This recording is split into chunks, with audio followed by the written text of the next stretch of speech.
Good day, everybody, and welcome to another edition of the Military and Foreign Affairs Network. I am your host, the voice of reason. Today, we are continuing our ongoing coverage of the Russian-Ukrainian war. And obviously, right now, as we continue to watch the conflict, we are at a bit of a standstill.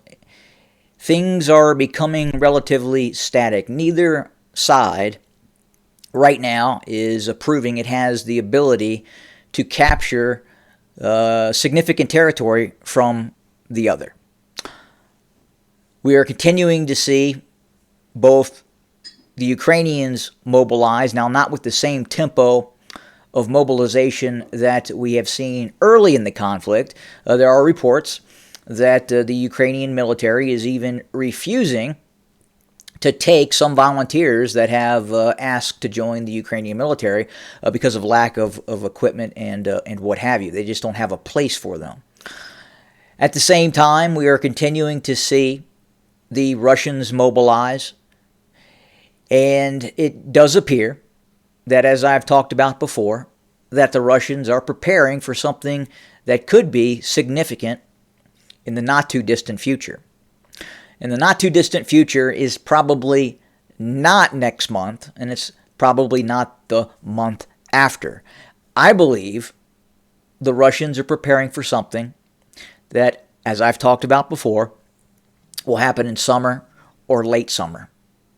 Something strategic in nature, something to change the dynamics of the conflict, because they are in much need right now to do so.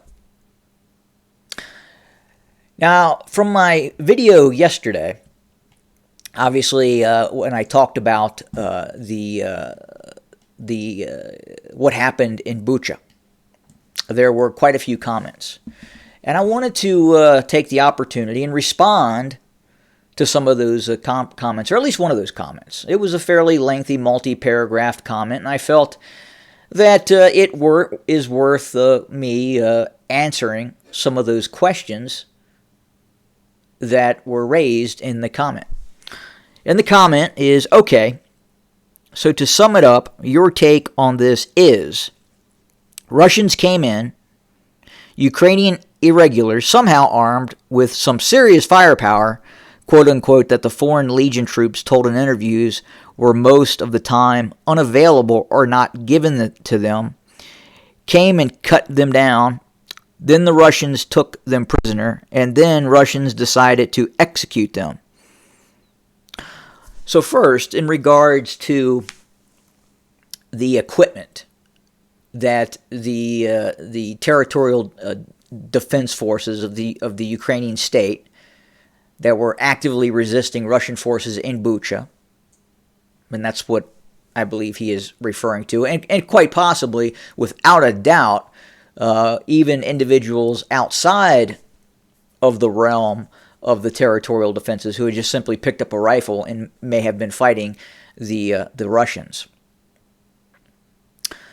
Now, yes, it is possible that those irregulars, semi-regulars, territorial defense forces that were also interdispersed, meaning they were being assisted by, at times, Ukrainian Special Operation Forces.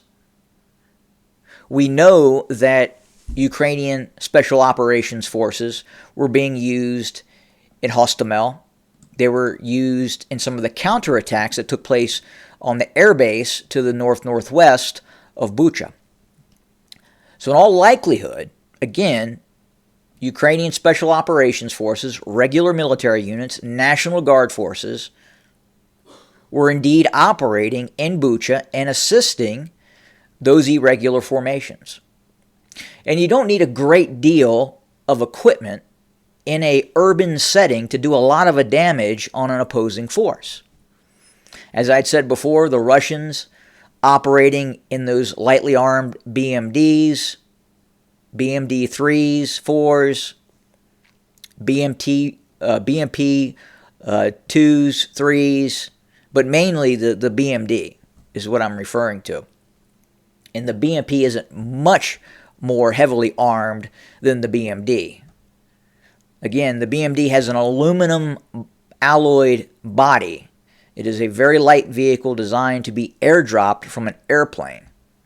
So a high-powered rifle, AK-40, AK-47, 74, light machine guns, firing 7.62, 30 caliber type rounds, at 30 to 50 meters, coming from a house on a street where your vehicle is driving by, very high likelihood that it can penetrate those vehicles.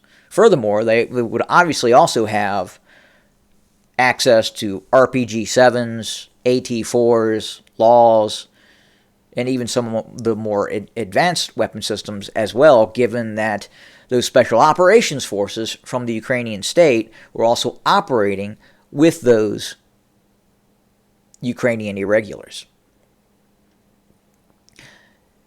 Now, in regards to the Russian response, yes, that response could have been harsh, especially given the nature of the fighting that we were seeing. When you're in that city, if you're looking at it from the side of the Russian paratrooper who is spending days in the city and he doesn't know who is friendly, who is foe, and he has seen his brothers in arms being shot down and killed and blown up by these irregulars, and quite possibly, again, some highly trained Ukrainian special ops forces as well, then they are probably, their rules of engagement, at least from the small unit point of view, are going to be very liberal. They are probably going to shoot first and ask questions later, especially when you have civilians that are armed. And then compounding that, I don't know if you guys remember the story where the Ukrainian older female woman gave Russian soldiers some food, and that food ended up containing poison. And it either killed or injured a number of Russian soldiers who consumed that food handed over by these Ukrainian civilians. And then we also received reports of, again, ordinary Ukrainian civilians saying they were using Molotov cocktails, explosive devices against Ukrainian armored vehicles and transport vehicles. So the environment in Bucha was set up for a harsh Russian response. It was just given the nature of the conflict. And we'll continue here with this guy's comment. The Russians took them prisoner, and then Russians decided to execute them 1 month later! Exclamation mark. That's a valid point. I get where he's going with that, and I understand that. Since the bodies filmed at Bucha after Russians retreated were all fresh, and those guys were shot weeks after the initial assault.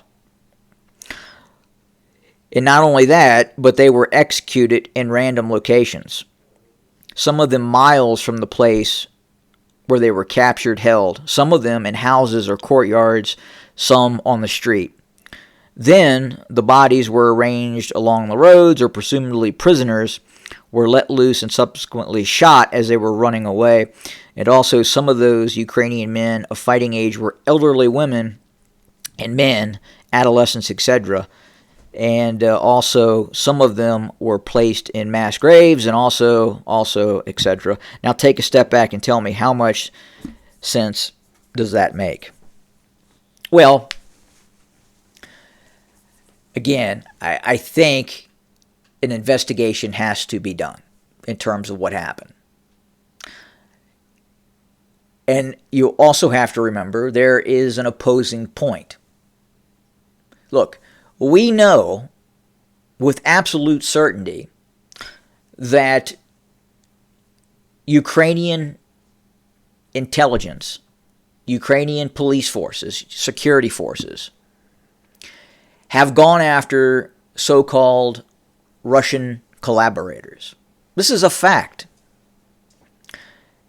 And we can't with absolute certainty say that some of what we have seen in Bucha was the result of Ukrainian activity. We cannot yet eliminate that possibility. Now look, I understand that in terms of this conflict, and especially in regards to the media, there is no room for gray in this conflict right now. If I ask questions not entirely supporting the Ukrainians, then I am labeled the voice of Russia. And I am not that. So, again, just because I try to analyze what we are seeing on the ground, that does not make me the voice of Russia. It also does not make me the voice of Ukraine. I have given what I believe are my reasons for being very dubious of giving a blank checkbook to the Ukrainians. And my point of view is much more strategic in nature than just the right and wrong aspect of this Russian military operation into Ukraine. There are greater issues at stake. There is much more history that plays into this conflict than just country A invaded country B. It is much more complicated than that.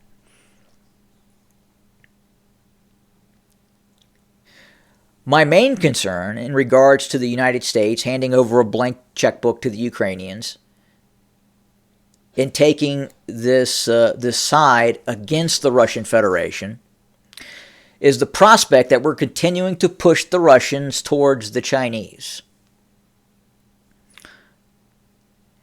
A Chinese-Russian alliance, military alliance, that would also include possibly the North Koreans, the Iranians, Venezuela, and others, would be the greatest adversary the United States has ever tangled with. If we fast forward to the year 2030, 2035, just 10, 15 years into the future, the growth of the Chinese military, in conjunction with the resources and some technology injection by the Russians, the territory, the vast amounts of territory that the Russians control that could facilitate Chinese military units if World War III were to break out and you have Russia and China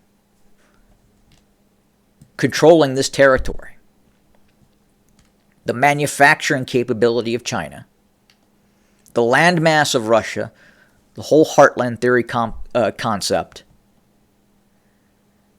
this would be incredibly, incredibly tough for the United States to overcome. Again, manufacturing, manpower, you have 145 million people in Russia, you have 1.4 billion people in China, with a massively expanding military that, again, in all probability in 2030 will be much, much greater even now than the very robust force that the Chinese currently have.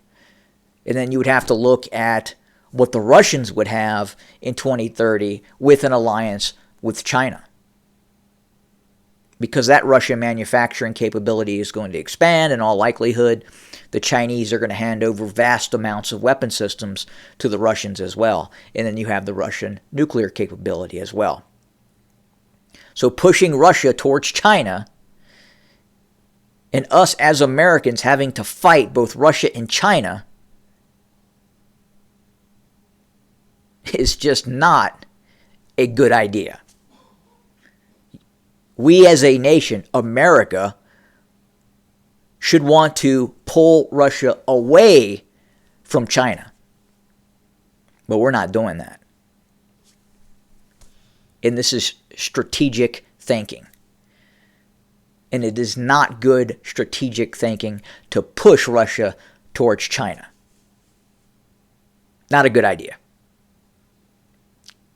Eventually, in all probability, there will be a war between the United States and China over Taiwan. And if Russia is in the camp of the Chinese, it is going to make what will be the Third World War that much more difficult to overcome, with the prospect of a possible defeat, a military defeat. Not now, in the future. So I hope that makes sense. And I've kind of gone off on the current coverage, obviously, but I felt that it merited why I kind of take the position that I do. But again, things are relatively static on the battlefront. We continue to see, however, the Russians continuing to launch these cruise missile strikes. Another 120, 125 cruise missiles were launched again within the last 24 hours. Again, this is an effort by the Russians to turn the lights off, turn the heat off in Ukraine, and make the war more difficult for both the Ukrainian military and the Ukrainian civilian populations. It's what happens in war. But we will continue to monitor. We will continue to report what is happening on the ground.